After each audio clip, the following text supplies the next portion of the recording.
খেলা চলছে বিশ্বজুড়ে। ফুটবল ক্রিকেট ছাড়াও খেলার রয়েছে এক দীর্ঘ ফর্দ। শুধু ফলাফল নয়, গত আজ আর আগামীর খেলাকে প্রেস বক্স থেকে আমরা দেখতে চাই ভিন্ন চোখে। আর সেই দেখাটাই দেখতে পাবেন এখন মাঠে। আর সঙ্গে আছি আমি শরীফ রওশন। ফুটবল ক্রিকেট উভয় জায়গায় সমান তালে চলছে ব্যস্ততা। তবে ক্রিকেট ফুটবল যেমন আছে, অন্য ক্রীড়াঙ্গনে ব্যস্ততা আছে। সবকিছু মিলে আজ আমাদের সাথে স্টুডিওতে আলোচনার জন্য যুক্ত হয়েছেন ক্রীড়া বিশ্লেষক ফয়সাল তিতুমির। স্বাগত আপনাকে এখন মাঠে। ফয়সাল ভাই, কালকে আমরা দেখেছিলাম প্রেস বক্স থেকে আমরা দেখছিলাম বাংলাদেশ নেপাল ম্যাচে এই ম্যাচটাকে বিশেষ করে গুরুত্ব দেওয়া হচ্ছিল ভারত ম্যাচের জন্য, বিগ ম্যাচ যেটাকে বলা হচ্ছে, দেশের ঘরের মাঠে এবং বছরের সবশেষ ম্যাচ। এই প্রস্তুতিটা আপনার চোখে কেমন মনে হয়েছে দেখে? অফকোর্স আমরা ফার্স্ট হাফে একটা সময় খুব ফ্রাস্ট্রেটেড হয়ে গিয়েছিলাম। নেপালের গোলের পর আমরা দেখছিলাম প্রেস বক্সে সেলিব্রেশন চলছে, বিকজ বাংলাদেশের খেলার আসলে ওই প্রস্তুতির কোনো ছাপ পাওয়া যাচ্ছিল না। শুরু থেকে যদি বলি একাদশ থেকে, আপনি তখন কোনো প্রস্তুতি ম্যাচ খেলবেন, অবভিয়াসলি আপনি টিম কম্বিনেশনটা দেখে নিতে চাইবেন। আপনার কি প্লেয়ারদের হয়তো আপনি একটু রেস্টে রাখতে পারেন। সেক্ষেত্রে সমিত সোম, কিউবা মিচেল প্রথমে একাদশে ছিলেন না। কিন্তু বাংলাদেশ কি কালকে আসলে মিডফিল্ড বলতে কিছু ছিল না, যেটা ছিল সবচেয়ে ডিসঅ্যাপয়েন্টিং। এবং ডিফেন্স লাইন, আমাদের গত কয়েকটি ম্যাচ ধরে আপনি যদি দেখেন, প্রথম গোলটাও ডিফেন্সের ভুলে, এবং দুটো গোলই আসলে গোলরক্ষক মিতুল মার্মাকে নিয়ে আরও একবার পারফরমেন্স নিয়ে আলোচনা হচ্ছে। বিশেষ করে ফার্স্ট গোলটা তিনি যে ক্লোজ গ্যাপটা পেয়েছেন সেটা তার কাভার করা উচিত ছিল কিনা সেই আলোচনা হয়েছে। বাট ওভারঅল প্রস্তুতি ম্যাচে ধরুন ওই শেষ পর্যন্ত এই ম্যাচটা যতটা না বাংলাদেশ ভার্সেস নেপাল, তার চেয়ে অবভিয়াসলি হামজা ভার্সেস নেপাল, ওই একজন হামজা আসলে পার্থক্যটা গড়ে দিয়েছেন। সেদিক থেকে বাংলাদেশের ধরুন যারা কি প্লেয়ার, যারা আমাদের পারফর্মার এখনকার সময়, হামজা, সমিত সোম, তারা কিন্তু তাদের জায়গায় ঠিকঠাক পারফর্মটা করেছেন। কিন্তু বাকিরা একই রকম আমার মনে হয় যে সে ল্যাপসগুলো রয়ে গেছে আমাদের ডিফেন্সে। Sohel Rana was very casual, Saduddin, এবং বাংলাদেশ শুরুর দিকে খুব ফিজিক্যাল ফুটবল খেলার চেষ্টা করেছিল। সেটাও প্রবাবলি কোচের একটা ট্যাকটিক্স মনে হয়েছে। পরে তিনি বলেছেন আক্রমণাত্মক খেলা বলতে এরকম ফিজিক্যাল কিনা, বরং বাংলাদেশ আসলে খুব বেশি বলার মতো আক্রমণ ফার্স্ট হাফে করতে পারেনি, বরং যে সুযোগগুলো এসেছে সেগুলোও যেন ঠিক গোছানো ছিল না, আন্ডারস্ট্যান্ডিং ছিল না দলগুলোর মধ্যে। এবং আমরা হামজার ফ্রাস্ট্রেশন দেখছিলাম ফার্স্ট হাফে, এবং সেকেন্ড হাফে তিনি মনে করেছেন, আমার যেটা মনে হয়, তিনি আসলে ওই গ্যাপটার সময় ডিসিশন নিয়েছিলেন যে আমাকে আসলে কিছু করতে হবে, অ্যান্ড হি ডিড দ্যাট। ফলে ওভারঅল প্রস্তুতি যদি বলি, দুই অর্থে দুই রকম প্রস্তুতি আমরা দেখেছি। শেষের হাফটা প্রবাবলি বাংলাদেশকে একটু স্যাটিসফ্যাক্টরি পারফরমেন্স আমরা বলতে পারি, বাট স্টিল ভারতের সঙ্গে এখন যদি আমি বলি এই পারফরমেন্স দিয়ে আসলে আমাদের প্রস্তুতি কতটা হলো, আমি বলবো যে না, আমাদের আসলে প্রপার প্রিপারেশন বোধহয় হলো না। হাতে আর মাত্র 4 দিন বাকি আছে, খুবই কম সময়। আমরা মার্চে খেলেছিলাম শিলংয়ে, সেটাও আমাদের খুব বেশি ফলাফল ড্রতে আমরা চলে আসতে হয়েছিল। যদিও আমাদের এশিয়ান কাপ বাছাই পর্বে আর পাওয়ার কিছুই নেই, তবে কোচ হ্যাভিয়ার ক্যাপ্টেন বারবারই বলছে যে 3 পয়েন্ট অর্জনই তার মূল লক্ষ্য থাকবে, যেহেতু র্যাঙ্কিংয়ের প্রভাব ফেলবে। সেই ক্ষেত্রে এই যে ম্যাচটাকে সামনে রেখে নেপালের বিপক্ষে কালকে আমরা যেভাবে দেখলাম যে কালকে জামাল ভুঁইয়াকেও তিনি নামিয়েছেন, এবং তিনি বারংবারই বলছিলেন যে স্কোয়াডের সবাইকে তিনি পরীক্ষা নিরীক্ষা করতে চান। কালকে আমরা দেখেছি পরীক্ষা নিরীক্ষা, কিন্তু মোরসালিন তিনি কালকে খেলতে পারেনি, ইনজুর্ড ছিলেন।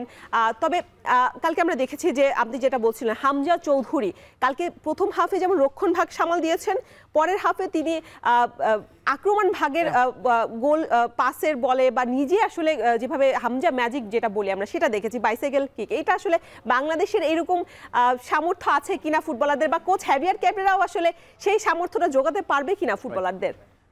আমরা আসলে সেটাই দেখছিলাম যে ওই গোলের পর হামজার সতীর্থরে আসলে খুব অবিশ্বাসের একটা রিয়াকশন, হ্যাঁ, তারা মাথায় হাত দিয়েছিল এবং জামাল ভাই নিজেও আশ্চর্য হয়েছিল। আপনি যদি খেয়াল করে দেখেন যে গোলটা আসলে অবশ্যই একটা সোশ্যাল মিডিয়া খুব চোখে পড়ছে যে ক্রিস্টিয়ানো রোনালদো একটা বাইসাইকেল কিকের সঙ্গে এটা মেলানো হচ্ছে। সো এই গোলটা আসলে কোন লেভেলের সেটা এটা প্রমাণ করে দেয়, এবং সেখানে আসলেই বাংলাদেশের জন্য এটা একটা নতুন অভিজ্ঞতা। কিন্তু আমি যদি এগেইন আপনি যে কথাটা বললেন যে কালকে জামাল ভুঁইয়াকে খেলানো হয়েছে, কিন্তু আমরা দেখেছি এর আগেও ভুটানের বিপক্ষে প্রস্তুতি ম্যাচে জামাল ভুঁইয়াকে খেলানো হলো, কিন্তু এশিয়ান কাপ বাছাইয়ের ম্যাচে দারুণ একটা কম্বিনেশন কিন্তু তৈরি হয়েছিল হামজার সাথে। কারণ জামালকে তিনি যে পজিশনে খেলাচ্ছেন, ডিফেন্স লাইন থেকে একটু মিডফিল্ডের একটু উপরে অনেকটা প্লে মেকার পজিশনে তাকে খেলানোর তিনি চেষ্টা করেছেন। এবং সবচেয়ে ইম্পর্টেন্ট হচ্ছে জামাল ভুঁইয়ার স্পট কিকগুলো দেখেন, কর্নার কিকগুলো তিনি নিচ্ছেন। স্পট কিকের জন্য জামাল ভুঁইয়া অটোমেটিক চয়েস। তো এই জায়গাটা একটা বড়সড় গ্যাপ তৈরি হয়ে যায়, কে নেবেন? অনেক সময় হামজাকেই নিতে হয় শট নিতে, কিন্তু মোরসালিনকে মাঝে মধ্যে দেওয়া হয়, তবে সেটা সে সঠিকভাবে কাজে লাগাতে পারে না। কারণ হচ্ছে আমরা হামজাকে চাই যে তিনি আসলে গোল করবেন, গোল স্কোরার তিনি আমাদের হয়ে উঠেছেন সময়টা। সো এই জায়গাগুলো আসলে আমাদের কোচ হ্যাভিয়ার কাবরেরাকে নিয়ে সবচেয়ে যেটা বলা হয় একটা শব্দ হচ্ছে আনপ্রেডিক্টেবল। তিনি অনেক সময় কোনো প্রপার ব্যাখ্যা আপনি পাবেন না যে আসলে তিনি কেন এই চেঞ্জটা করলেন, ওর জায়গায় কেন খেলাচ্ছেন, তিনি রাকিবকে কেন কখনো রাইট উইংয়ে খেলাচ্ছেন, কখনো লেফট উইংয়ে। সো এই জিনিসগুলো খুবই কনফিউজিং, এবং একমাত্র কাবরেরাই হয়তো এটা তার কাছে ব্যাখ্যা থাকতে পারে। কিন্তু ওভারঅল এটা দলের জন্য এখন পর্যন্ত খুব ভালো কিছু বয়ে আনছে বলে আমরা দেখছি না। এই পরীক্ষা নিরীক্ষাগুলো, যেটা তিনি এখনও মনে করছেন পরীক্ষা নিরীক্ষা, হ্যাঁ, এই ম্যাচটা আমাদের খুব বেশি মানে ওই র্যাঙ্কিং ছাড়া কম্পিটিশনে আমাদের খুব বেশি পার্থক্য রাখবে না, কিন্তু ম্যাচটা এগেনস্ট ইন্ডিয়া, যেটা মনে করা হচ্ছে বাংলাদেশের one of the biggest match, এবং ভারতের সঙ্গে ম্যাচ হলে বাংলাদেশ খুব মেন্টালি এমনিতেও বুস্ট আপ থাকে, এবং এখানে ঘরের মাঠে আমার ধারণা যে কালকে যে দর্শক দেখেছি তার চেয়ে অনেক অনেক বেশি দর্শক আমরা দেখব। 4 মিনিটে 6 মিনিটে টিকিট সোল্ড আউট হয়ে গেছে, সেই সমস্ত প্রেশারও কিন্তু তখন যোগ হবে। কাবরেরার সঙ্গে বাংলাদেশ ফুটবল ফেডারেশনেরও এখন একটা আমরা জানি যে আনঅফিসিয়ালি বলা হচ্ছে যে তার সময়টা বোধহয় শেষ হয়ে এসেছে। সেক্ষেত্রে তিনিও আসলে তার শেষটা কিভাবে করতে চান, এই ম্যাচটাকে তিনি কতটা গুরুত্ব দিয়ে ফুটবলারদের সঙ্গে, ধরুন আমরা কালকে আরও অনেকগুলো অপশন হয়তো দেখার সুযোগ ছিল, কিউবা মিচেলকে আমরা আর দেখতে চাইছিলাম ঠিকঠাক, সেটা আসলে পুরোপুরি হয়নি। কোচ শুরুর একাদশে আসলে দুজন ফরওয়ার্ডকে নামিয়েছেন, সেখানে হামজা চৌধুরী ইনজুর হওয়ার কারণেই কিন্তু কিউবা মিচেলের ভাগ্য খুলেছে বলা যায়, 20 মিনিট সময় পেয়েছেন তিনি শেষ দিকে, সেটা তাকে হয়তো আরেকটু দেখে নেওয়া যেত। সমিত সোম ওয়াজ ম্যাজিক্যাল ওয়ান্স এগেইন, কিন্তু এগেইন আমার কাছে মনে হচ্ছে যে বাংলাদেশের আসলে মিডফিল্ডটা নিয়ে খুব বেশি চিন্তার আছে, ডিফেন্সে গোলরক্ষক। সমিত সোমকে নিয়ে একটা প্রশ্ন করতে চাই, কানাডিয়ান লিগে তিনি খেলেছেন বরফের মাঠে, সেই জায়গাটা থেকে প্রায় একদিন জার্নি করে এসে একদিন বিশ্রাম বা একদিন দলের সাথে যুক্ত হয়ে আসলে কতটা পারফর্ম করতে পেরেছে? আপনার চোখে কালকে কি ধরা পড়েছে, তার ভুল নাকি সঠিক দিক বেশি?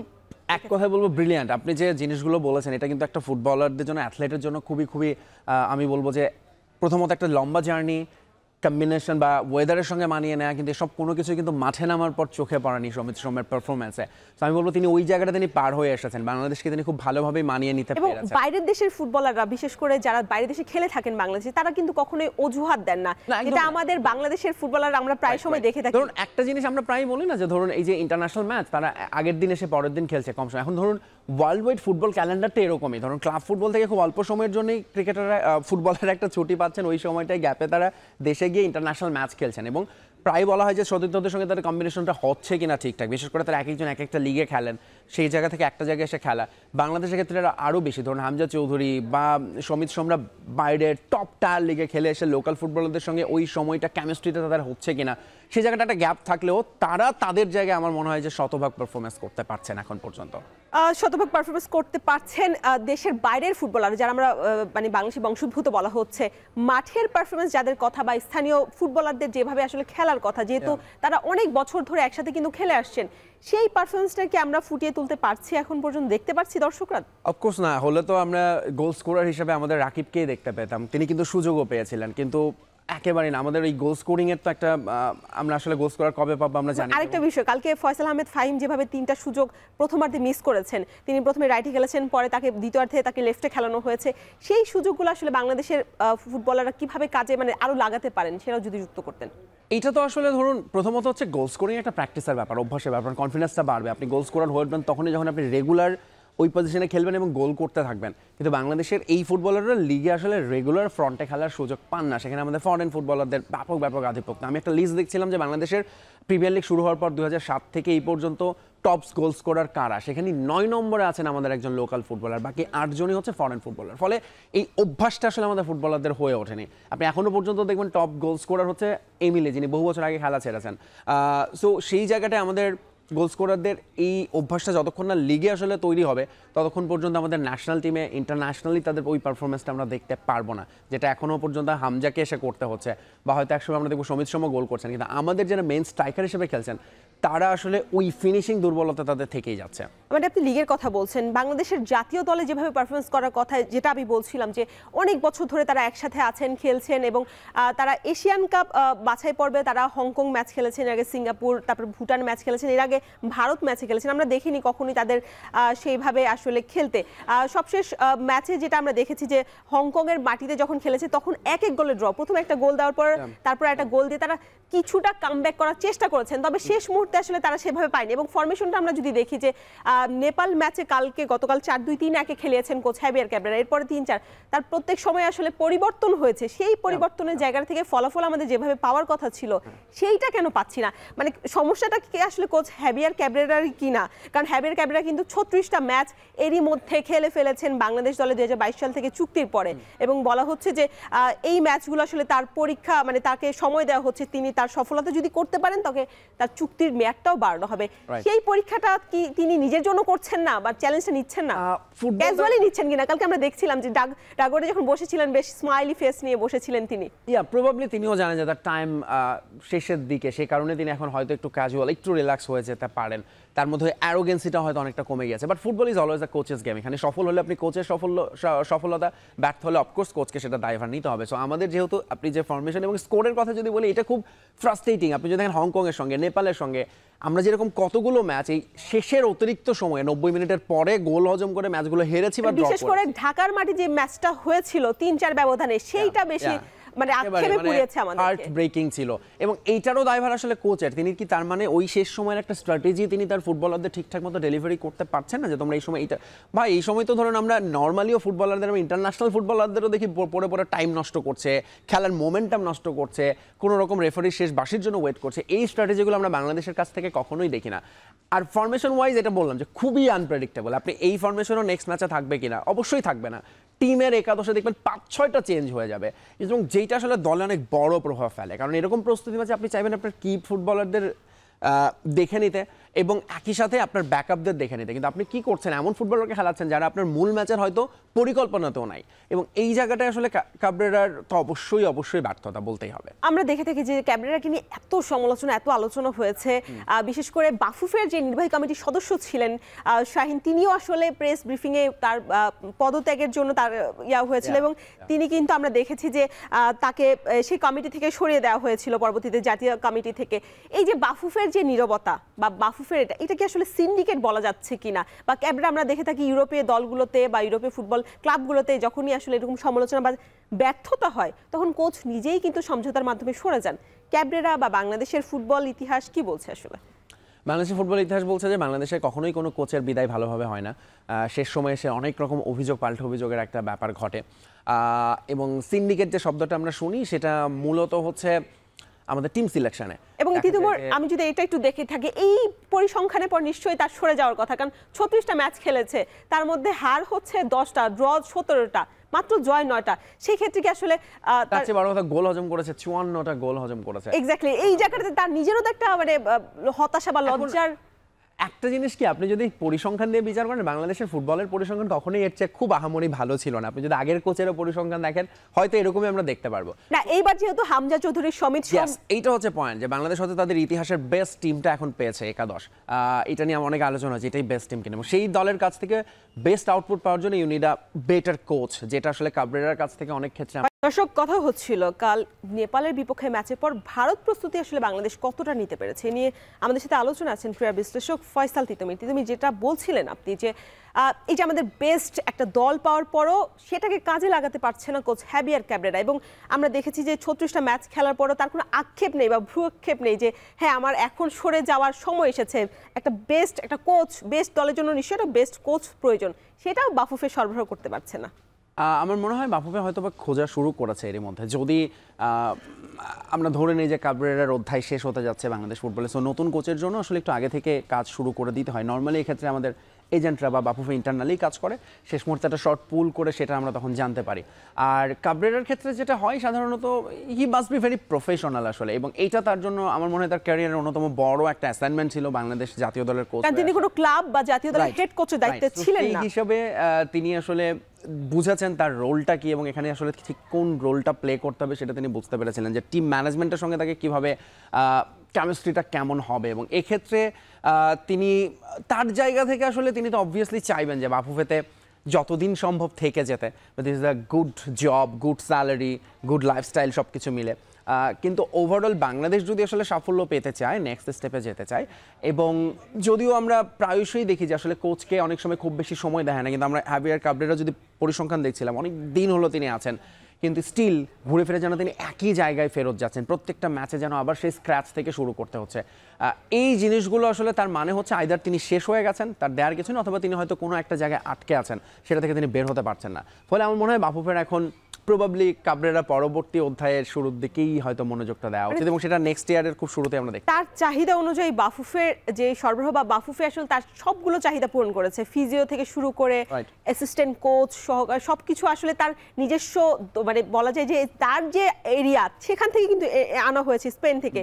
তারপরও সেই জায়গাতে তিনি তার ফলাফল যেটা দেওয়ার কথা বাংলাদেশ দলের, এবং হামজা চৌধুরী, সমিত সোম, কিউবা মিচেল যুক্ত হয়েছে, জায়ন আহমেদ আছেন, ফামিদুল ছিলেন, সবকিছু মিলে বাংলাদেশ দলে এত এত সাফিসিয়েন্ট মানে সবকিছু থাকার পরও কেন তার এরকম হতাশাময় পারফরমেন্স, তার বিশেষ করে তার ক্যাবরেরার? এইটা তো এগেইন আমার মনে হয় যে প্রথমত তার জন্য এটা আসলে একটা লার্নিং সেশন ছিল হয়তোবা। ফলে বাংলাদেশের ফুটবলারদেরও তো একটা লিমিটেশন আছে। এখন ধরুন কোচের কাজটা হয় সেইটাই যে ফুটবলারকে ওই বিশ্বাসটা করানো যে তুমি এর চেয়ে বেটার পারফরমেন্স করতে পারো। তো সেইটা আমার মনে হয় তিনি ওইভাবে মোটিভেট করতে তিনি ব্যর্থ হয়েছেন, নাম্বার ওয়ান। দ্বিতীয়ত ট্যাকটিক্স ওয়াইজ তিনি খুবই বেশি হচ্ছেন রিজিড মানে তিনি যা ভালো মনে করেন সেটাই বাকিদের করা। এই ক্ষেত্রে তিনি খুবই অটোক্র্যাট হতে সাংবাদিকদের তিনি পছন্দ করেন না। প্রায়শই আমরা দেখি তার সময় ক্লোজ ডোর অনুশীলন হয়, কারণ সাংবাদিকের বিষয়গুলো নিয়ে লেখালেখি করে। মাত্র 15 মিনিট সময় দেয় আমাদেরকে ফুটেজ দেওয়ার জন্য। ফলে তিনি কিন্তু আবার সবই পড়েন, তাকে নিয়ে কি বলা হচ্ছে, লেখা হচ্ছে, এসব বিষয়ে তিনি খুব কনসার্ন। ফলে এই কয়েকটা জিনিসে আমার মনে হয় কাবরেরাকে তার ভেতরে আসলে আটকে রেখেছে এবং যেটা প্রভাব পড়েছে বাংলাদেশ দলের উপরে। তো এখন ধরুন যে এই ক্ষেত্রে যেটা আসলে বাংলাদেশ দল এখন কি করতে পারে, কাবরেরাকে সবকিছু আসলে বাফুফেটা শুরু থেকে দিয়ে এসেছে জাতীয় দলের ক্ষেত্রে, কিন্তু ফুটবলকে আসলে কখনোই খুব শর্ট টার্ম খুব সাকসেস আপনি আশা করতে পারেন না। যেটা আপনি খুব রিসেন্টলি জানেন যে মেয়েদের ক্ষেত্রে বাফুফে একটা 2026 থেকে 32-এর মতো একটা প্ল্যানিং ঘোষণা করেছে। সেম ফুটবলে ধরুন এই এশিয়ান কম্পিটিশন কোয়ালিফাইং চান্স কিন্তু শেষ, কিন্তু আপনাকে এখন থেকেই নেক্সট এশিয়ান কাপ কোয়ালিফিকেশনের জন্য প্রসেসটা আসলে স্টার্ট করে দিতে হবে এবং সেটা একটা লম্বা রাস্তা, লম্বা সময়। আপনার সমস্ত কিছুই আসলে এই ক্ষেত্রে একদম খোল নলচে পাল্টে ফেলতে হবে এবং ইনক্লুডিং দিস কোচ। এবং সেটা আমার মনে হয় যে বাংলাদেশ ফুটবল ফেডারেশন এখন যে পথে হাঁটছে তারা বোধহয় ওই চিন্তাগুলো করার চেষ্টা করছে যে কিভাবে এখন থেকে একটা লম্বা সময়ের জন্য আসলে কাজ করা যায়, সেটা কোচিং প্যানেল থেকে শুরু করে আমাদের পাইপলাইন, এইজ এবং প্রিমিয়ার লিগ ফুটবল সবকিছু নিয়ে। প্রিমিয়ার লিগ বলছিলেন বা ক্লাব ফুটবল বলছিলেন, এই যে আমরা দেখছি যে পরপর এশিয়ান কাপ ম্যাচের জন্য তাদের দল ঘোষণা, সেখানে কিন্তু নতুন মুখ খুব বেশি আসেনি। সেই সুযোগটা তিনিও বলেছেন যে ক্লাবগুলো থেকে যেভাবে প্রডিউস করার কথা রয়েছে বা যেভাবে খেলোয়াড় উঠে আসবে সেই মানের ফুটবলার তিনিও আসলে পাননি। এই জায়গাটাতে আসলে ক্লাব কর্তাদেরও কি ব্যর্থতা জড়িয়ে আছে কিনা? আমার ধরুন এইটা নিয়ে আসলে না ডিবেট আছে যখন দল ঘোষণা হয়। কারণ হচ্ছে কি ওই সময় দেখা গেল যে যিনি লিগের টপ পারফর্মার এবং লিগে যে দলটা ডিফেন্স ওয়াইজ খুব ভালো করছে তাদেরকে তিনি খুব বেশি সেই দলগুলো, যেমন আবাহনী থেকে মাত্র একজন ফুটবলারকে বোধহয় আমরা গত সিজনে পেয়েছিলাম যারা গত সিজনে খুবই ভালো করেছে, মোহামেডান থেকেও তাই, এবং একটা নির্দিষ্ট ক্লাব থেকে অনেক বেশি ফুটবলার আসছে এবং এই কারণে অভিযোগটা বারবার উঠে যায় সিন্ডিকেট বা কোনো একটা নির্দিষ্ট কোরাম মেনটেন করছেন কিনা, এই সমস্ত কথা উঠেছে। ফলে টিম সিলেকশনে এই ডিবেটটা সবসময় থাকে এবং এটা থাকবেই, খুবই স্বাভাবিক। কিন্তু সেটা একটা দুটো পজিশন হলে হয়, অনেকগুলো নিয়েই আসলে প্রশ্ন উঠে যায় এবং কেউ টানা খারাপ করার পরও তাকে টানা সুযোগ দিয়ে যাওয়া হচ্ছে, আবার কেউ খুব ভালো করছে কিন্তু তাকে চান্স দেওয়া হচ্ছে না সেভাবে। ফলে কোচের এই টিম সিলেকশন নিয়ে সবসময় কথা হয়েছে এবং রিসেন্ট টাইমে আমরা দেখেছি যে কোচের সঙ্গে কাবরেরার সঙ্গে আমাদের লোকাল যারা অ্যাসিস্ট্যান্ট কোচ ছিলেন তাদের সঙ্গেও তার আসলে বোঝাপড়াটা ঠিকঠাক হচ্ছিল না এবং সেটা নিয়েও অনেক কথা হয়েছে সাইড লাইনে। আমরা দেখেছি কে কী করবেন। আমরা গত ম্যাচে বা একটা ইন্টারন্যাশনাল ম্যাচে লাস্ট ম্যাচে সিঙ্গাপুরের সঙ্গে ওই সময়টা যখন 5 মিনিটের মধ্যে খেলা বন্ধ থাকলো এবং সেটা বলা হচ্ছিল যে কোচের ভুল নির্দেশনার জন্য কাকে নামাবেন বদলির সময়, সেখানে তো ম্যানেজার আমির খান ছিলেন, তাকে দেখেছিলাম আমরা। এক্স্যাক্টলি, এবং ওই জায়গাটা কাবরেরা একসময় অসহায় হয়ে চুপচাপ বসেছিলেন, তিনি কিছু বলছেন না। সেই জায়গাতে ভূমিকা করতে এসেছিলেন ম্যানেজার, ম্যানেজার খালি আসলে আলটিমেটলি শব্দ। এক্স্যাক্টলি, ফলে এই জিনিসগুলো কিন্তু ঘটেছে এবং সবকিছু মিলে আসলে কোনো কিছুই বাংলাদেশ ফুটবলের জন্য আসলে ন্যাশনাল টিমের জন্য ভালো কিছু বয়ে আনেনি এবং কাবরেরার এই জিনিসটা এখন বোধহয় প্রমাণিত। তাকে আসলে এখন আর যেহেতু বাফুফে থেকেও এটা বলেছে, ওভারঅল সব জায়গা থেকে আসলে তার এত সমালোচনা এবং সেটা নিশ্চয়ই কোনো না কোনো কারণ আছে। বাফুফে প্রবাবলি আইদার এক্ষেত্রে খুব স্ট্রিক্ট কোনো ডিসিশনে যাবে অথবা এটার একটা কারণ দর্শানোর একটা তারা চেষ্টা করতে পারে যে অ্যাকচুয়ালি প্রবলেমটা কি, হোয়াটস রং উইথ হ্যাভিয়ার কাবরেরা। যদি ছোট্ট করে একটু শুনতে চাই যে কালকে প্রেস কনফারেন্সে তিনি বলছিলেন যে আসলে শেষ মুহূর্তে গোল হজম করা কোনো মানসিক সমস্যা নয়। আলটিমেটলি কি আসলে মানসিক সমস্যা নয়? কারণ দেখা যায় যে খেলোয়াড়রা একটা গোল করার পর তারা দৌড়ে যাচ্ছে, সময় নষ্ট করছে। আমরা দেখেছি বিগত সময় হংকং ম্যাচে এই জায়গাটা আসলে তাদের পরিবর্তনটা কতটা আসলো বা ওই জায়গাটা আসলে কোচ কতটা বোঝাতে পেরেছে খেলোয়াড়দের? কোচ যেহেতু সে নিজেই মানছেন না কোনো সমস্যা নেই। এক্স্যাক্টলি, এই কারণেই কোচ আর বোঝানোর কোনো ওই ব্যাখ্যাটা আসছে না। হ্যাভিয়ার কাবরেরা এই ক্ষেত্রে হ্যান্ডস আপ যে না, এখানে আমার কোনো দায় নেই, কারণ আমি ফুটবলারদের আসলে বোঝানোর কিছু নাই। তার মানে হচ্ছে এটা মানসিক সমস্যা না। কোচ এই কারণেই হয়তো বা বলেছেন যাতে তার উপর রেসপন্সিবিলিটিটা না আসে, বরং তিনি এক্ষেত্রে এটাই বলার চেষ্টা করেছেন যে শেষ মুহূর্তে গোল অপোনেন্ট খুব ভালো খেলেছে বা এটা হয় খেলার অংশ। কিন্তু ভাই একটা ধরুন বাংলাদেশ টিমের ক্ষেত্রে এই জিনিসটা আমি যদি পরিসংখ্যান ওয়াইজ দেখি, বা আমার আজকে আমরা এটা নিয়ে কথা বলছি, 10 বছর আগেও এটা নিয়ে আমরা কথা বলেছি যে বাংলাদেশ সবসময় 80 মিনিট হলে যেন মনে হয় ভালো হতো বাংলাদেশের জন্য। শেষ 10 মিনিট বাংলাদেশ কখনোই ম্যাচে থাকে না, ফিজিক্যালি আমরা সেটা দেখতে পাই। তারা একেবারে বার্ন আউট হয়ে যান ফুটবলাররা, ফলে ওই শেষ 10 মিনিট আমরা দেখি স্পিড কমে যাচ্ছে এবং খুবই অযাচিত কিছু ট্যাকল করে শেষ মুহূর্তে অপোনেন্টের কাছে এমন এমন জায়গা থেকে স্পট কিক গিফট করছে, সেখান থেকে বাংলাদেশ গোল হজম করছে এবং এটা প্রতি ম্যাচ আছে। তার মানে এটা অবশ্যই ট্যাকটিক্যাল প্রবলেম এবং মানসিক সমস্যা দুটোই, যে দুটো নিয়ে আসলে কাজ করার কথা কোচের। কিন্তু তিনি যখন প্রেস কনফারেন্সে এটা বলেন, মানে এটা এই কথাটার ফলে যে তার মানে এটাতে তার কোনো মিস্টেক নেই বলেই তিনি বোঝাতে চেয়েছেন।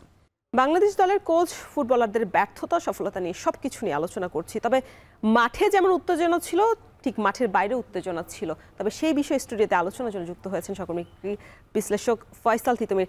তিতুমির, আপনি তো কাল পুরোটা সময় মাঠে উপস্থিত ছিলেন, জাতীয় স্টেডিয়ামে এ নিয়ে 5টা ম্যাচ হয়ে গেল। সবশেষ ম্যাচগুলোতে আমরা দেখেছি যে ব্যাপকভাবে বিশৃঙ্খলা হয়েছে, তবে বাফুফের সময়ের পর সময় আসলে তারা নিজেদের সাথে ওই জিনিসটা অ্যাডপ্ট করার চেষ্টা করছে। কালকের ম্যাচে আমরা যেটা দেখলাম যে কালো বাজারিতে পুরো ছেয়ে গেছে জাতীয় স্টেডিয়াম প্রাঙ্গণ। কারণ আপনি নিশ্চয়ই জানেন যে নেপাল ম্যাচ কিন্তু যখন নেপাল ম্যাচের টিকিট ছাড়া হয়েছিল তখন 26 ঘন্টাতেও কিন্তু 5,000-এর বেশি টিকিট বিক্রি হয়নি। তবে শেষ মুহূর্তে যেই টিকিটগুলো বিক্রি হয়েছিল বা যেভাবে আসলে হাত বদল হয়েছিল সেইখানে প্রভাব ফেলেছে কালকে কালোবাজারিতে। আমরা দেখেছিলাম যে আমাদের ক্যামেরাতে ধরা পড়েছিল একের পর এক কালোবাজারি, এবং আইন শৃঙ্খলা বাহিনীর সামনে আসলে এই কালোবাজারিদের যে হাক ডাক সেটা বেশ উঠে এসেছিল। এই নিয়ে আসলে বাফুফের কি কিছু করার ছিল? প্রথমত হচ্ছে টিকিটটা তো যখন অনলাইনে দেওয়া হয় তখন তো আসলে এটা অনেক বেশি কন্ট্রোল থাকে না, কিছু ক্ষেত্রে হয়তো থাকে, সব ক্ষেত্রে থাকে না। এখন ধরুন আমি যদি টিকিটটা কিনে খেলা না দেখে কালোবাজারের উদ্দেশ্যেই কিনি, সেই ক্ষেত্রে আসলে বাফুফে সরাসরি কিছু করতে পারে কিনা মাঠে নজরদারি ছাড়া, সেই বিষয়টা হয়তো আমি ঠিক not sure. But the thing is, আমি পার্সোনালি একজন ফুটবল ফ্যান হিসেবে যদি বলি, এটা একদিক দিয়ে কিন্তু পজিটিভ। টিকিট কালোবাজারি হচ্ছে, মানুষ তার মানে খেলা দেখতে চাইছে, আসছে মাঠে, যেটা একসময় দীর্ঘ সময় ছিল না। দর্শকরা ডেট ভেঙে ফেলছে, যেটা হয়তো অনেক সময় ম্যাচের নিয়ম শৃঙ্খলার বিঘ্ন ঘটাচ্ছে এবং অনেক সময় একটু চিন্তারও বটে। কিন্তু প্রথম ম্যাচ থেকে আমি যদি আসি, আপনি যেহেতু বলেন 5টা ম্যাচ, ফার্স্ট ম্যাচে যেরকম বাফুফের জন্য একেবারে আনএক্সপেক্টেড ছিল, গেট ভেঙে ঢুকে পড়া, মানে জাতীয় স্টেডিয়ামে ওটা দিয়ে উদ্বোধন হয়েছিল কিন্তু ফুটবলের জন্য, তারপরে কিন্তু তারা আস্তে আস্তে সেটাকে রিকভার করেছে। আপনি যদি দেখেন ওই রেশিওটা কমেছে। এখন ধরুন আমাদের নেক্সট 18 তারিখে যে ম্যাচটা আছে ভারত ম্যাচের জন্য, বাফুফে কিন্তু জানে যে কি কি হতে পারে এবং সেই জন্য তারা একটা প্রিকশনারি মেজার নিতে পারে বলে আমি মনে করছি। এবং টিকিটের ক্ষেত্রে যদি বলি, টিকিট তো আমরা জানি এর মধ্যে কি হয়েছে, সমস্ত টিকিট সোল্ড আউট। এখন ধরুন যে টিকিটগুলো সোল্ড আউট হয়েছে, বাট আপনি আপনার পরিচিত জনদের মধ্যে দেখেন, আমার পরিচিত মধ্যে যদি আমি দেখেছি কেউই নাকি টিকিট পায় না অনলাইনে গিয়ে টিকিট, তাহলে টিকিটটা কিনেছে কারা? এবং এক্ষেত্রে আসলে ওই একটা প্রথমত যখন অনলাইনে যায়, অনলাইনে স্ক্যামের তো একটা স্ক্যামাররা থাকেই, পাশাপাশি কালোবাজারিদের জন্য এটা একটা ভালো একটা অপরচুনিটি, যেহেতু এটা একটা বিগ ম্যাচ। এইটা এখন বাফুফে কিভাবে কন্ট্রোল করবে সেইটা নিয়ে আসলে কাজ করা খুব কঠিন কিছু না, কারণ সারা বিশ্বেই এখন অনলাইনে টিকিট হচ্ছে, সেল হচ্ছে। বাংলাদেশ বরং সেই পথে হেঁটেছে, এইটা আরও গুড ডিসিশন। আপনি মাঠে গিয়ে অফলাইনে টিকিট কাটা ওই সময়, তার চেয়ে বরং অনলাইনে কাটাটা অনেক বেশি সেফ। কিন্তু সেইটার জন্য আমার মনে হয় বাফুফের ওই মেজারগুলো নেওয়া উচিত, যাতে ভুল মানুষের কাছে টিকিটটা বেশি করে না যায়, যেন রিয়েল ফ্যান যারা, তারা যেন খেলা দেখার অপরচুনিটিটা পায় ঠিকঠাক। মানে তারা বিগত সময় ডিজিটালাইজড হতে গিয়ে আসলে হিতের বিপরীত হয়েছে কিনা আমরা দেখেছি কাল। যারা টোকাই আছেন বা যারা একেবারেই মানে আননোন যারা আছেন, মানে কোনো সম্পর্ক নেই, এবং মাঠের ভেতরে স্টেডিয়ামের ভেতর থেকে এই টিকিটগুলো সরবরাহ করা হচ্ছে এবং ফ্রেশ কপি না, ফটোকপি কপি। আমরা এমনও দেখেছি যে স্ক্যানটা এবার যেহেতু ভেতরে একটা এক্সপেরিমেন্ট হিসেবে তারা নিয়েছে কুইকেট, সেক্ষেত্রে আমরা দেখেছি যে যেই ফটোকপিটা সেইটাই স্ক্যান হয়ে গেছে, যে মেন কপি নিয়ে এসেছেন তিনি আর ঢুকতে পারেননি। এই জায়গাতে যে একটা বিড়ম্বনা সৃষ্টি হচ্ছে, যিনি আসল টিকিটটা কিনছেন 500 টাকা দিয়ে বা 400 টাকা দিয়ে, তিনি যে আসলে তার তো লস হয়ে গেল। নিশ্চয়ই নিশ্চয়ই। এবং এক্ষেত্রে আসলে ওই যে এক্সপেরিমেন্ট, যেহেতু নেপাল ম্যাচটা আসলে প্রেশার একটু কম ছিল, অডিয়েন্স আমি বলবো যে হাফ স্টেডিয়াম হয়তো ফুল হয়েছিল, ফলে এই কারণে আসলে আমার মনে হয় এটাকে একটা তারা এক্সপেরিমেন্টারি ফেজ হিসেবেই নিয়েছে, যেটা হয়তো ইন্ডিয়ান ম্যাচের আগে আমরা দেখবো যে আরেকটু চেঞ্জ হবে, আরেকটু কিভাবে এটাকে শতভাগ যথাযথ করা যায় সেই চেষ্টাটা তারা করতে পারবে।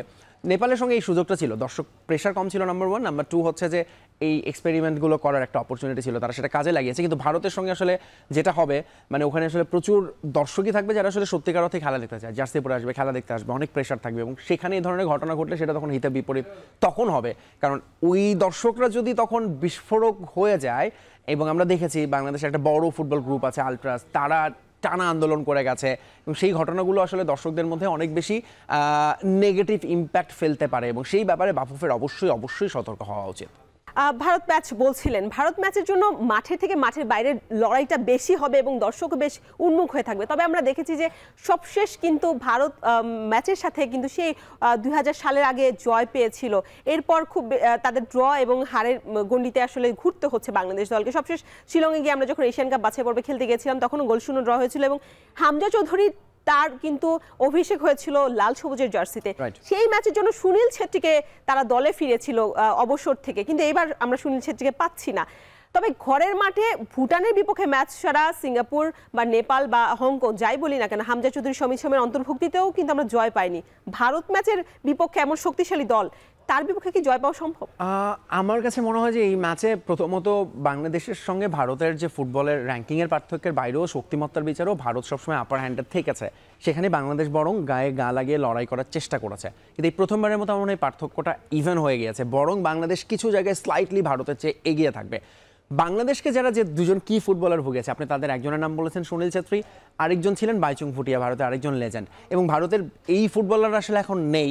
সুনীল ছেত্রীকে আপনি জানেন যে গত ম্যাচে ফিরিয়ে আনা হয়েছে, খুব বেশি লাভ হয়নি, এই ম্যাচে তিনি থাকবেন, এবং এই জায়গাটাই মনে হয় বাংলাদেশ বরং খানিকটা একটু নির্ভর হয়ে খেলতে পারে, কারণ বছরের পর বছর যারা ভুগিয়েছে তারা যখন থাকবে না, এবং একই সঙ্গে অপোনেন্টের মাঠে এসে ভারত খেলবে, এবং এইখানে বাংলাদেশের যে হোম ক্রাউড, এই ম্যাচ ঘিরে কিন্তু আরেকটা কনসার্ন আছে, সিকিউরিটি কনসার্ন, বাড়তি কিছু সিকিউরিটি মেজার নিতে হতে পারে, কারণ বাংলাদেশের পরিবর্তিত পরিপ্রেক্ষিতে ভারতের এই দেশে এসে খেলাটা, এবং সেটার জন্য দর্শকদের জন্য আরো বেশি, এবং বাংলাদেশ ক্রিকেটের সিরিজ ছিল সেটা কিন্তু বাতিল হয়ে গিয়েছিল, তবে এবার ফুটবল আসছে, রাইট। তো এই সব কিছুর প্রভাব তো থাকবে, বাট মাঠের খেলার আমি যদি বিচার করি, এই ক্ষেত্রে মনে হচ্ছে অনেক বছর পর বাংলাদেশ স্লাইটলি প্রবাবলি ফেভারিট হিসেবে মাঠে নামতে পারে এগেইনস্ট ইন্ডিয়া। এইখানে আসলে কোচ হ্যাভিয়ার ক্যাবরেরার প্রেসার ক্রিয়েট হবে কিনা? হ্যাভিয়ার ক্যাবরেরার উপর আসলে আর কোনো প্রেশার নেই, এবং তিনি আসলে প্রেশারকে আর কিছু মনে করেন না, তিনি তার মতোই থাকবেন, তিনি তার মতোই দল সাজাবেন, তার ট্যাকটিক্সেই খেলাবেন, যা করার কাজটা শেষ পর্যন্ত হামজাকেই করতে হবে বা সমিত সোমকেই করতে হবে। দর্শক, আমরা এতক্ষণ কথা বলছিলাম বাংলাদেশ ফুটবল দলের কি অবস্থা, ভারত ম্যাচের প্রস্তুতি আসলে কতটা সম্পন্ন করতে পেরেছে। এবার একটু হিসাব করতে চাই আসলে বাংলাদেশ ক্রিকেট দলে আসলে বাংলাদেশের প্রস্তুতি বা ক্রিকেটের হালচাল, সে নিয়ে আমাদের সাথে স্টুডিওতে আলোচনা আছেন ফয়সাল তিতুমির। তিতুমির, কিছুক্ষণ আগে বাংলাদেশ ইনিংস ব্যবধান এবং 47 রানের জয় পেয়েছে সিলেটের মাটিতে। তবে আপনি যদি সিলেটে দেখে থাকেন, সিলেটে যখন বাংলাদেশ প্রায়শই খেলতে যায় তখন কিন্তু বাংলাদেশ হারের চিত্রটাই বেশি ফুটে উঠেছে, এবং বিশেষ করে সবশেষ 2 ম্যাচে শ্রীলঙ্কার বিপক্ষে যখন দেশের বাইরে খেলতে এসেছিল তখন একটা ড্র এবং একটা হার হয়েছিল। তবে এই ম্যাচে আমরা 2টি সেঞ্চুরি দেখেছি, এবং মমিনুল হক এবং সাদমানের প্রায় 6 ঘর ছুঁতে যাওয়ার একটা স্কোর আমরা করতে দেখেছি। এই যে বাংলাদেশের ধারাবাহিকতার অভাব ব্যাটিংয়ের বলা হয় যে ব্যাটারদের যেই গাফিলতি বা যেটাই বলি না কেন, সেই জায়গা থেকে বাংলাদেশ কি ঘুরতে পেরেছে কিনা? প্রথমত একটা ম্যাচ দিয়ে আসলে এই প্রশ্নের উত্তর বলাটা ডিফিকাল্ট, এবং এগেনস্ট অপোনেন্ট লাইক আয়ারল্যান্ড। কিন্তু বাংলাদেশের জন্য যেটা মানে ধরুন প্রথমত এই ম্যাচগুলোতে যেটা হয়, বাংলাদেশ দল জিতবে আমরা ধরে নেই, এবং এটা নিয়ে খুব বেশি কথা হবে না, বরং হেরে গেলে বা একটু বাংলাদেশ খারাপ পারফর্ম করলে অনেক বেশি এটা নিয়ে তখন আলোচনার জন্ম নিত। কিন্তু এই ম্যাচে যেটা ইম্পর্টেন্ট যে বাংলাদেশ আসলে তাদের প্রত্যাশার চেয়েও ভালো করেছে কিনা, এবং আমি বলবো yes, Bangladesh first innings declare করেছে, সেকেন্ড ইনিংস ব্যাট করতে হয়নি ইনিংস ব্যবধানে, এবং 1.5 দিনেরও বেশি সময় হাতে রেখে তারা ম্যাচটা জিতে নিয়েছে। সবগুলোতে আমি বলবো যে একেবারে 10 out of 10 batting bowling, but ফিল্ডিংয়ে না। আমরা জানি যে প্রথম দিনের ফিল্ডিংয়ে বাংলাদেশ কি পরিমাণ ক্যাচ ড্রপ করেছে।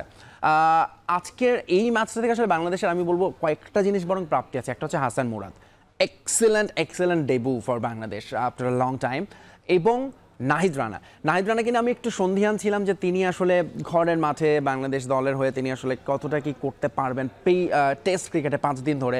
কিন্তু মজার ব্যাপার হচ্ছে সিলেটের উইকেটটাকে ওই সাপোর্টটা দিয়েছে। আজকে তিনি 150 মার্ক ক্রসও করেছেন 2-1 হুইচ ইজ মানে খুবই ইন্সপায়ারিং ফর বাংলাদেশ পার্সপেক্টিভ। কিন্তু আমি জানি যে এর পরের ম্যাচটা আবার মিরপুরে, এবং সেখানে অবশ্যই টিম কম্বিনেশন চেঞ্জ আসবে, এবং নাহিদ রানাকে আপনার আসলে রেস্ট দিয়ে খেলাতে হবে। বাংলাদেশ টিম ম্যানেজমেন্ট তার জন্য আলাদা করে একটু প্ল্যানিংই করতে হবে। কিন্তু ওভারঅল বাংলাদেশ ব্যাটিং ওয়াইজ খুব ভুগছিল সবগুলো ফরম্যাটে, সেখানে একটা স্বস্তি এসেছে জয়ের ব্যাটিং, সাদমানের ব্যাটিং, শান্তর ব্যাটিং, মমিনুল, লিটন যারাই সুযোগ পেয়েছেন, মুশফিকের জন্য ইজ ভেরি ভেরি স্পেশাল। এই ম্যাচটা যদিও 99তম মাত্র একবারই তিনি ব্যাটিংয়ের সুযোগ পেলেন, বাট 100 টেস্ট তার সামনে মিরপুরে, সেখানে তিনি অবশ্যই আরেকটু স্পেশাল কিছু করতে চাইবেন। তো সব কিছু মিলে বাংলাদেশের আমার মনে হয় যে টেস্ট ক্রিকেটের সাদা পোশাকে একটু আমাদের অবশ্যই আপস অ্যান্ড ডাউন সবসময়ই থাকে, বাট পাকিস্তানের সঙ্গে জয়ের পর আমরা যে জায়গাটা ছিলাম সেখান থেকে অনেকটা, আমরা জিম্বাবুয়ের কাছে টেস্ট হেরেছি, ওয়েস্ট ইন্ডিজের কাছে তো হেরেছি, সেখানেও সব কিছু মিলে এই ম্যাচটা দিয়ে আমার বাংলাদেশ মনে হয় আবার ট্র্যাকে ফেরার একটা চেষ্টা, যেটা আসলে কন্টিনিউ করতে হবে against Ireland in Mirpur in next test. আপনি বলছেন যে বোলার ব্যাটার সবাই আসলে দুর্দান্ত পারফর্ম করেছে, কিন্তু এই যে পারফরমেন্স ওয়াইজ যদি বলা হয় সেই ধারাবাহিকতা ধরে রাখতে পারে না আমাদের ব্যাটাররা। মাহমুদুল হাসান জয় যদি আপনি বলেন যে 31টা ম্যাচ পর তিনি কিন্তু সেঞ্চুরিতে দেখা পেয়েছে, তিনি সেই দক্ষিণ আফ্রিকার বিপক্ষে 2022 সালে একটা 137 রানের একটা স্কোর করতে পেরেছিলেন। এই যে বাংলাদেশের দীর্ঘ সময় পর তারা একটা স্কোর করতে পারেন এবং বিশেষ করে তিনি সবশেষ 5 ম্যাচে 20-এর ঘরও পেরোতে পারেনি, এই যে বাংলাদেশের এই ধারাবাহিকতার অভাব, এটা আসলে ব্যাটারদের মানসিকতার সমস্যা নাকি কোচিং প্যানেলের কোনো গাফিলতি? আমাদের ব্যাটসম্যানরা ধরুন যে যেটা হয় যে ধারাবাহিক ব্যাটার আমাদের দু একজন থাকেন যারা আসলে রেগুলার বেসিস রান করেন, বাকিরা সবসময় অধারাবাহিকই থাকেন এবং তারা ইন অ্যান্ড আউটের মধ্যে থাকেন। জয়ের ক্ষেত্রেও তাই, তিনি কিন্তু দল থেকে বাদ পড়েছেন, আবার এসেছেন, কামব্যাক করেছেন। সবচেয়ে বড় কথা, আমি যদি পার্টিকুলার এই ফরম্যাটের কথা বলি, অনেকদিন পর করার কারণ হচ্ছে বাংলাদেশ টেস্টই খেলে কম অনেকদিন পর। সেকেন্ডলি ফার্স্ট ক্লাস ক্রিকেটে আসলে বাংলাদেশ দলের কতগুলো ম্যাচই বা তারা খেলেন রেগুলার, যে ওই টেম্পারমেন্টটা তৈরি হওয়া, ওই রেডিনেস থাকা, সেইটার একটা ঘাটতি সবসময় থেকে যায়। এবং শর্টেস্ট ফরম্যাটও বলেন, যে কোনো ফরম্যাটে বলেন, আমাদের ব্যাটসম্যানরা সবসময়ই অধারাবাহিক। সেখানে ধরুন মুশফিক বা লিটনের কথা আমরা বেশি করে বলতে চাই, কেন? কারণ কিছু কিছু ফরম্যাটে কিছু কিছু জায়গায় তারা বেশ ধারাবাহিক, এবং অন্য ব্যাটসম্যানদের জন্য এক্সাম্পল তামিম ইকবালের জায়গাটা আমরা এখনও মনে করি যে ওপেনিংয়ে বোধহয় এই জায়গাটা কে পূরণ করবেন, কারণ তামিম একটা সময় দীর্ঘ সময় টানা পারফর্ম করে এসেছেন, রান করেছেন, সেই জায়গাটা এখনও আমাদের আসলে কেউই এখনও নিতে পারেন। ক্রিকেটের 3 ফরম্যাটে তো ঘুরে ফিরে তারাই খেলছেন, সেই ক্ষেত্রে আসলে তাদেরকে টাইম দেওয়া, ক্রিকেটের জন্য আলাদা করে টাইম, একটা ফরম্যাট T20 বা ওয়ানডে ফরম্যাটের জন্য, এই টাইমটা তো আসলে বাংলাদেশ দল পায় না। না, একদমই তাই। এবং এই ক্ষেত্রে যেটা হয়েছে, অন্যান্য দলগুলোর ক্ষেত্রে আপনি দেখবেন যে প্রত্যেকের পজিশন ওয়াইজ একটা মোটামুটি ফিক্স থাকে, নিশ্চিত থাকেন তারা কোন ফরম্যাটে কে পারফর্ম করবে, সেটার জন্য একটা প্রিপারেশন ফেজ থাকে। ধরুন এই যে এখন ভারত যে টেস্ট খেলতে নেমেছে সাউথ আফ্রিকার সঙ্গে, তার আগে তারা এই টিমের সঙ্গে এই দলের অনেকে খেলেছেন, খেলে তাদেরকে নিজেকে প্রস্তুত করেছেন, এবং সব সময় তারা রেগুলার ওই লাল বলের একটা প্র্যাকটিসে থাকেন, যারা লাল বলের ক্রিকেটটাতে বেশি ফোকাস। শর্টেস্ট ফরম্যাটে তো ভারতের সব জায়গায় খেলা হচ্ছে, কিন্তু বাংলাদেশে এই জায়গাটাতে তো ঘাটতি আছেই, এবং এটা আসলে সব ফরম্যাটেই তাই। এবং আমাদের ক্ষেত্রে যেটা হয়, আমরা কোনো একটা ফরম্যাটে কোনো এক সময় ভালো করি। আপনি জানেন যে একসময় আমরা ওয়ানডেতে খুব ভালো করছিলাম, হঠাৎ করে আমরা টেস্টে মাঝখানে খুব ভালো করেছি, এখন আবার মনে হচ্ছে মাঝখানে T20-তে আমরা ভালো করা শুরু করেছিলাম। কিন্তু এই আমাদের সব কিছুর মতো এই জায়গাটাতেও আসলে ব্যাটসম্যানদের আপস অ্যান্ড ডাউনস অলওয়েজ থেকে যাচ্ছে। তুমি আরো অনেক আলোচনা করার ছিল, তবে সময়ের অভাবে আপনাকে থামাতে হচ্ছে এখানে। আপনাকে এতক্ষণ সঙ্গে থাকার জন্য ধন্যবাদ। দর্শক, শেষ করছি এখন মাঠের আয়োজন। এতক্ষণ সঙ্গে থাকার জন্য সবাইকে ধন্যবাদ।